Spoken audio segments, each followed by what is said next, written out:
అందరికీ నమస్తే అండి. Good morning. నా పేరు బెనర్జీ. నా ఛానల్ @ నా ఆంధ్ర. కంటెంట్ నచ్చితే లైక్ చేయండి, షేర్ చేయండి, సబ్స్క్రైబ్ చేయండి. మీ ఫ్రెండ్స్ చేత కూడా సబ్స్క్రైబ్ చేయించి సపోర్ట్ చేయండి. దయచేసి వీడియో కంప్లీట్గా చూడండి, మీకు అర్థమవుద్ది. ఇంకా మన వీడియోలోకి వచ్చేటప్పటికి ఆధార్ కార్డు. ఈ ఆధార్ కార్డు ప్రతి మనిషిలో, ప్రతి కుటుంబానికి ఇది ఒక ఆధారం. ఎందుకంటే సంక్షేమ పథకాలు రావాలన్నా, ఆరోగ్యశ్రీ వర్తించాలన్నా, ఇలా గవర్నమెంట్ పథకాలు ఏవి రావాలన్నా కంపల్సరీ ఆధార్ కార్డు. ఇప్పుడు సెంట్రల్ గవర్నమెంట్ తెచ్చిన కొత్త రూల్ ఏంటంటే, కొత్తగా అప్లై చేసుకున్న ఆధార్ కార్డు హోల్డర్లకి 6 నెలల్లో సమయం తీసుకుంటుంది. కంప్లీట్ వెరిఫికేషన్ పూర్తయితేనే కానీ ఆధార్ కార్డు ఇవ్వదు. ఎందుకంటారా? అక్రమంగా మన దేశంలోకి చొరబడి సంఘ విద్రోహ కార్యక్రమాలకి పాల్పడుతూ కొంతమంది మన దేశాన్ని విచ్ఛిన్నం చేయాలని చూస్తున్నారు. దానివల్ల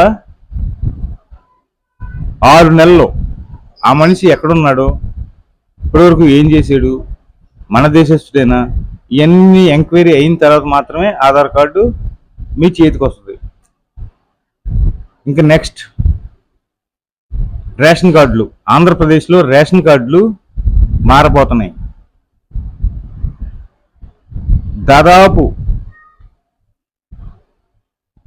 కుటుంబాల కన్నా రేషన్ కార్డులు ఎక్కువ ఉన్నాయి. ఆంధ్రాలో ఉన్న కుటుంబాల కన్నా రేషన్ కార్డులు ఎక్కువ ఉన్నాయి.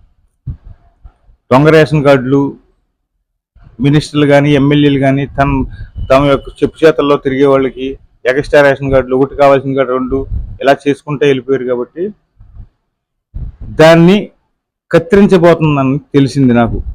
అధికారికంగా అనధికారికంగా నాకు అప్డేట్.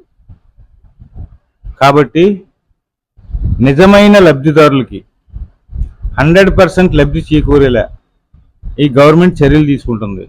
పేదోడికి పోతదన్న భయం లేదు. ఎందుకంటే పేదరికంలో పుట్టాడు, హ్యాపీ, ఇబ్బంది లేదు, వాళ్ళకేం ప్రాబ్లం లేదు. కానీ డబ్బు ఉండి కూడా కావాలన్నా కంపల్సరీ అనుకునే అనర్హులకు మాత్రమే ఈ వేటు పడబోతుందని చెప్పి నాకు తెలిసింది. ప్రతి ఒక్కళ్ళు అర్థం చేసుకోండి. ఇంకా రేషన్ కార్డు రంగులు మారబోతున్నాయి. వైఎస్ఆర్సీపీలో నీలికంగు, వైఎస్ఆర్సీపీ బొమ్మ ఇవన్నీ వస్తూ ఉన్నాయి. ఇప్పుడు ఎల్లో రంగు వచ్చే అవకాశం ఉంది.